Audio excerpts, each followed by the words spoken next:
Jadi, mari kita dengarkan azan pertama hari ini dan memulai perjalanan kita di sini.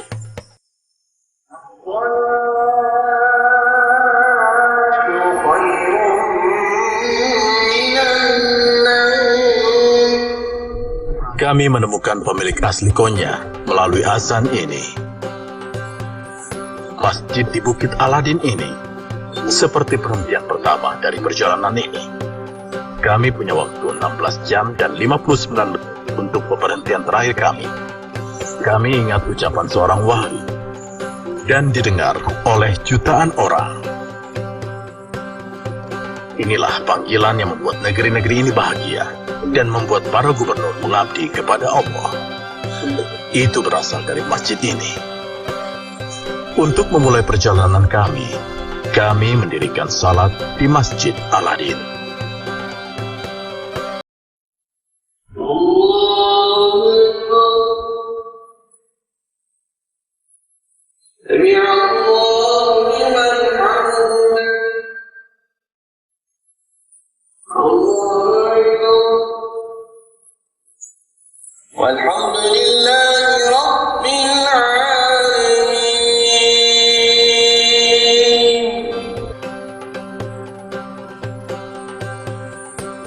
Setelah salat, kami mendekat ke Masjid Agung ini untuk mendengarkan kisahnya. Mari kita dengarkan informasi ini dengan seksama. Bangunan ini yang berasal dari periode Seljuk Anatolia adalah masjid terbesar dan tertua di Konya. Masjid itu dibangun di Bukit Aladin, di sebuah bukit tinggi di pusat kota. Pembangunannya dimulai pada periode terakhir Sultan Seljuk Rukneddin Mesud dan berlanjut hingga era Kilik Arslan II. Masjid itu diselesaikan oleh Sultan Aladin Keykubat pada 1221 dan terbuka untuk digunakan. Masjid ini dibangun dengan gaya arsitektur Islam. Masjid itu diselimuti dengan pohon dan tanah. Tiang-tiang di dalamnya terlihat seperti hutan. Tiang-tiang ini berasal dari periode Bizantium dan periode klasik yang memiliki 41 tiang batu marmer. Salah satu aspek yang paling menarik dari masjid ini adalah mimbarnya. Mimbar dibentuk menggunakan kayu eboni dan merupakan salah satu contoh hasil kerajinan kayu terbaik di Seljuk Anatolia. Ini adalah mahakarya yang dibuat oleh Mangum Berti dari Akhlad pada tahun 1155. Di depan mihrab terdapat sebuah bulatan yang ditutupi dengan kubah keramik yang dihiasi dengan ubin. Menurut prasasti yang ditemukan di masjid, arsiteknya adalah Mehmet bin Haflan dari Damaskus. Ada 21 jendela kecil dengan berbagai ukuran di fasad utara. Di sisi utara, di dalam halaman, terdapat dua makam yang berdekatan dengan masjid yang dibangun oleh Kilik Arslan II, yang di luar ditutupi dengan tiang berbentuk kerucut. Di dalamnya, terdapat prasasti timbul dengan relief biru milik Kilik Arslan II, Kiai Khusrev I, dan Aladin Keykubat.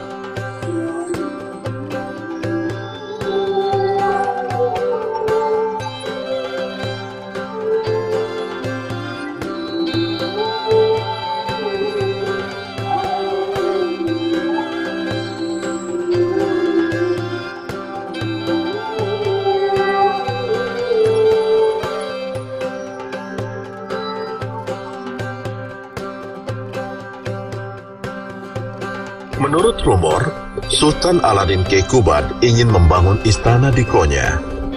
Tapi, ia ingin istana ini berada di atas bukit besar dan mendominasi kota.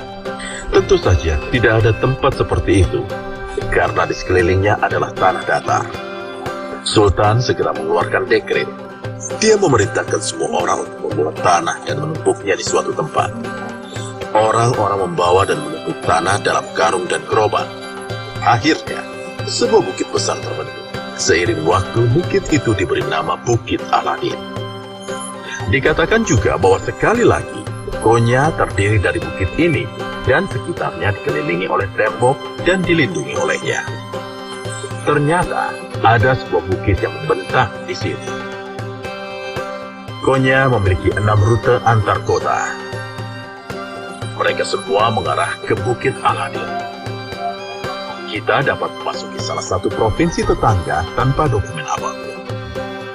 Persimpangan yang mengelilingi Bukit Aladin dikenal sebagai persimpangan bundaran terbesar di dunia dengan ketinggian 1.250 meter. Ketika kita naik ke atas bukit, kita melihat lingkungan yang dihuni oleh komunitas Yunani dan Armenia hingga abad ke-20. Dulu ada gereja, sekarang terdapat klub perwira. Reruntuhan istana Seljuk ini dinaungi dengan atap yang berbentuk seperti payung untuk mencegah kehancuran total. Di sebelah Masjid Aladin terdapat air mancur dan tangki air yang dibangun pada tahun 1908 oleh Ferit Pasha, Gubernur Konya.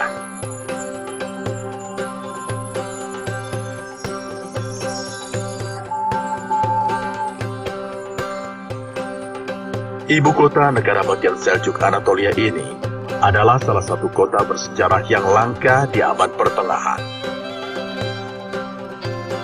Bahkan sebelumnya, kota itu dikelilingi oleh dua tembok. Salah satunya mengelilingi Bukit Aladin.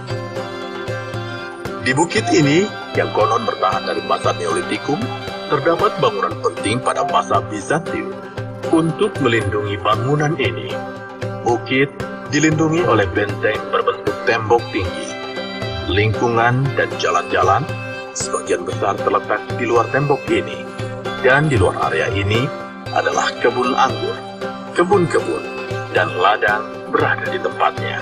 Selama bertahun-tahun, banyak dari tembok ini menjadi saksi dari banyak peristiwa. Pada hari-hari terakhir Bizantium, mereka sudah usang dan hancur. Selama kegiatan zonasi dan pemukiman yang dimulai setelah Kesultanan Seljuk menduduki kota, tembok diperbaiki. Setelah periode Kesultanan Seljuk, selama periode Karamanugulari dan Utsmania, Kastil Konya dan temboknya diperbaiki. Setelah pembangunan, perbaikan, restorasi, dan perluasan Kastil Konya, dinding dan benteng, prasasti batu dan marmer, figur manusia dan hewan dipamerkan di Museum Konya.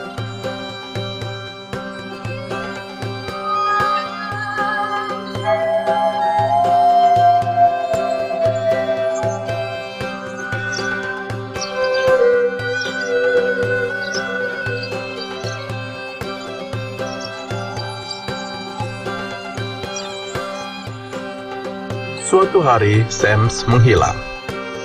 Mevlana berteriak karenanya. Suatu hari, seorang pria datang dari jauh. Dia berkata, "Aku melihat Sam, aku punya berita tentang dia." Pria itu muncul di hadapan Mevlana, dan kemudian mulai menjelaskan. Dia mengatakan omong kosong padanya, dan Mevlana memberi mantelnya. Pria itu berbohong. "Kenapa kau memberinya mantelmu?" tanya orang di sebelahnya. "Aku melakukannya karena dia berbohong. Aku rela memberi nyawaku jika dia mengatakan yang sebenarnya," katanya. Siapa Sams ini? Apa sumber cinta Mevlana yang merebut hati seluruh dunia, sehingga untuk itu dia rela memberikan nyawanya? Sekarang, mari kita simak penjelasannya. Sams Tabrizi mengucapkan kata-kata ini dalam karyanya Makalah. Aku memiliki seorang syekh bernama Abu Bakir Selebaf di Tabriz. Aku mendapat pencerahan dan teka-teki seorang wali darinya. Tapi aku memiliki sesuatu yang bahkan tidak dapat dilihat oleh syekhku.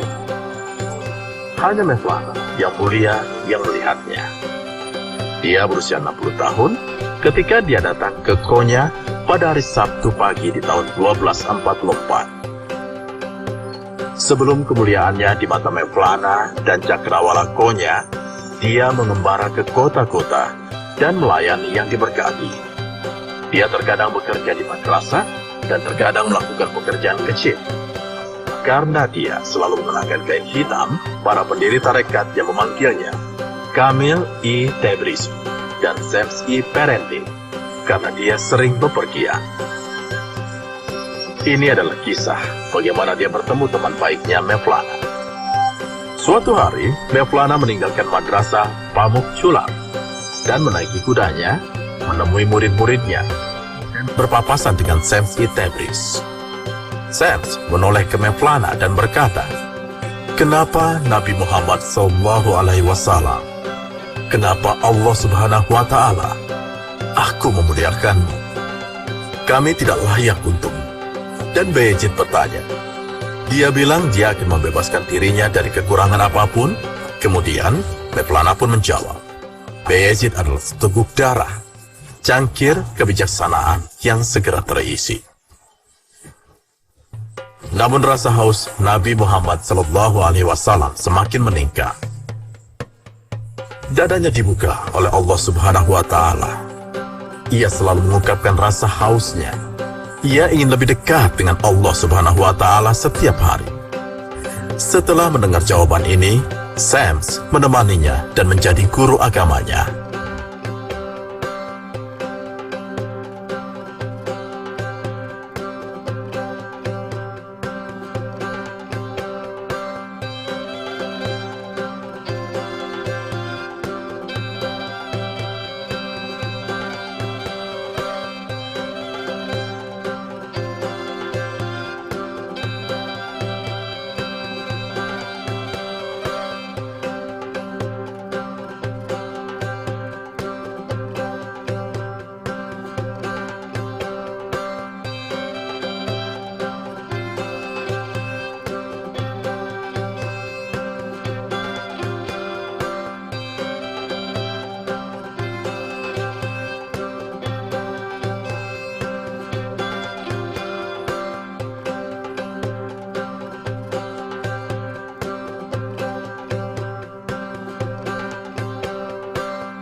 Saatnya bertemu Sadreddin Konefi yang digambarkan oleh Masjid Syekhul Islam Mola sebagai seorang cendekiawan mental dan virtual dan abadi. Nama aslinya adalah Ebul Meali Muhammad bin Ishaq. Ishaq Effendi adalah ayah dari Sadreddin Konefi. Dia lahir di Malatya pada tahun 1207, adalah seorang cendekiawan besar seperti dirinya. Ibu Hazret yang kehilangan ayahnya di usia muda menikah dengan Muhyiddin bin Arabi. Setelah melewati ajaran Manawi, Muhyiddin bin Arabi menetap di Konya setelah ia melihat banyak daerah Islam. Hadis dan tasawuf Sadreddin Konefi menjadi terkenal di dunia Mevlana, menyatakan bahwa salat jenazahnya akan dilakukan oleh Sadreddin Konefi. Dia meninggal pada 1274 di Konya. Ia memiliki banyak karya berharga seperti Icazu Bean, Miftahul Gaib, Nusus, Miratu Arifin, dan Nefahat. Mari kita simak ciri-ciri makam di halaman masjid yang sederhana dan damai ini. Makam tersebut terletak di pelataran sebelah timur Masjid Sadreddin Konefi. Ini adalah satu-satunya yang tersisa dari jenis makam terbuka. Bentuk makam ini mirip dengan makam Seljuk. Ada kerucut kayu berbentuk kisi-kisi duduk di atas gendang miring di atas makam yang bentuknya terbuka dan alasnya dilapisi marmer. Menurut prasasti di gerbang, makam itu dibangun pada 1274 bersama dengan perpustakaan. Ada makam besar di sekitarnya, di mana orang yang dicintai dimakamkan di sini lebih dari 700 tahun.